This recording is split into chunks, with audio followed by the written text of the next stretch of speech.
कि बीजेपी को हराना है। बीजेपी को हराने के मुद्दे पर अगर हम कांग्रेस को देते हैं तो एक बात हम याद रखें कि हर मुसलमान आज जिस तरह सताया जा रहा है, कल हो सकता है कि मुसलमानों पर और भी हमले हो, तो उस वक्त हमारे बारे में बोलने के लिए फिर कौन खड़े होंगे? कोई कांग्रेस का नेता नहीं आएगा, कोई राहुल गांधी या कोई तेजस्वी यादव नहीं आता है, बल्कि अगर आएगा तो वह अख्तरुल ईमान साहब है। दोस्तों, इस वक्त मैं हाजिर हूँ किशनगंज लोकसभा क्षेत्र 22 के मीनापुर पंचायत के बेलबाड़ी गांव में। देख सकते हैं यहाँ बहुत सारे नौजवान लोग भी हैं, बुजुर्ग लोग भी हैं। जानेंगे, किशनगंज लोकसभा इलेक्शन होना है, 26 अप्रैल को चुनाव होना है। यहाँ के लोगों से राय लेंगे, यहाँ के लोगों से जानेंगे किस पार्टी को वोट करना चाहेंगे, कौन सा कैंडिडेट चुनना चाहेंगे। इन लोगों से सबसे पहले जानेंगे। सबसे पहले हजरत आप अपना नाम बताइए। मेरा नाम हुआ मोहम्मद नवाज। अच्छा, क्या लगता है इस बार 26 अप्रैल को चुनाव होना है, किस पार्टी को वोट करेंगे? 26 अप्रैल को चुनाव होगा इंशाअल्लाह तबारक व तआला। हमने सबको चुना, सबसे धोखा मिला, सबको देख लिया। अब इस बार चाहते हैं कि हम अपने वोट सिर्फ ओवैसी साहब को दे करके उनको भी देखना है कि वो हमारे लिए क्या करते हैं, और इंशाअल्लाह जहाँ तक उम्मीद है कि वो हमारे लिए भविष्य के लिए बेहतर ही करेगा।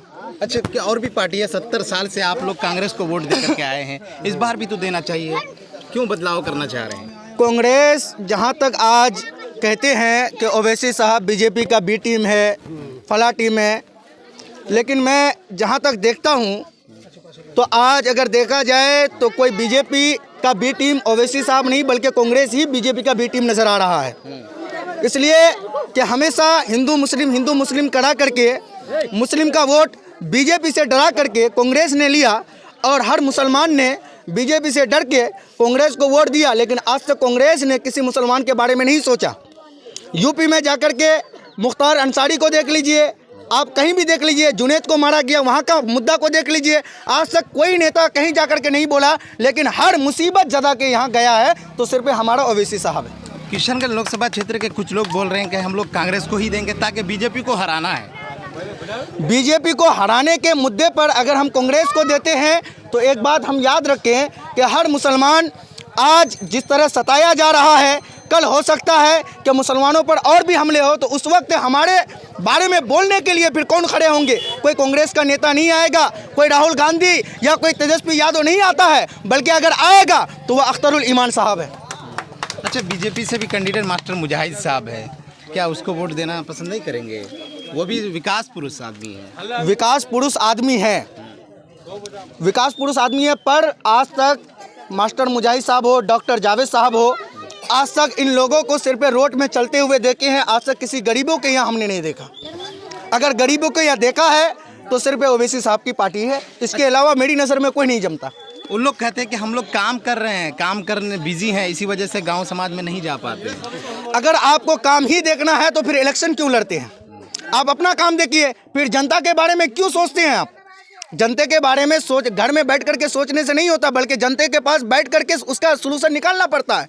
जनता आज अगर तड़प रहे हैं तो जनता के पास जो दुख वाले हैं, तो जब तक उनके पास नहीं बैठेंगे तब तक उनका हम दर्द को समझ नहीं सकते हैं। अच्छा, कुछ लोग अभी जो बुजुर्ग लोग हैं, बूढ़े लोग हैं, वो अब भी कांग्रेस को सपोर्ट कर रहे हैं, कांग्रेस को वोट देना चाहेंगे। देखिए, इन लोगों का कहना है कि हमारे बाप दादा कांग्रेस को डालते आए हैं तो हम कांग्रेस ही को डालेंगे, इसलिए कि ये सब जो है शिक्षा की कमी की वजह से होता है। शिक्षा की कमी की वजह से ये सब नज़ारा देखना मिलता है। लेकिन आज अगर थोड़ा सा भी शिक्षा बाकी रहता तो आज देखते कि एक दौर में बैरिस्टर मिला था, तो उसको जो है लोगों ने जो है उसको बैरिस्टर मान लिया था। लेकिन आज हमको जो बैरिस्टर मिला है, आज हम उसको बैरिस्टर नहीं मानते। अच्छा, अभी फिलहाल जो है 26 अप्रैल को चुनाव होना है, क्या लगता है आपके पंचायत से, आपके गांव से सभी लोग किसको ज़्यादा, कितना परसेंटेज देना चाहेंगे, किस पार्टी को वोट? इंशाअल्लाह सभी की बात तो नहीं कह सकते हैं कि कौन किसकी तरफ जाए, लेकिन जहाँ तक हवा चल रहा है कि इस बार सिर्फ AIMI को ही वोट जाएगा, इसके अलावा किसी को वोट जाने वाला नहीं है बस। अच्छा, कहते हैं कि एक सीट लेकर के क्या होगा? देखिए, बूंद बूंदे से ही दरिया बनता है, और दरिया दरिया से ही, कतरे कतरे से ही दरिया बनता है।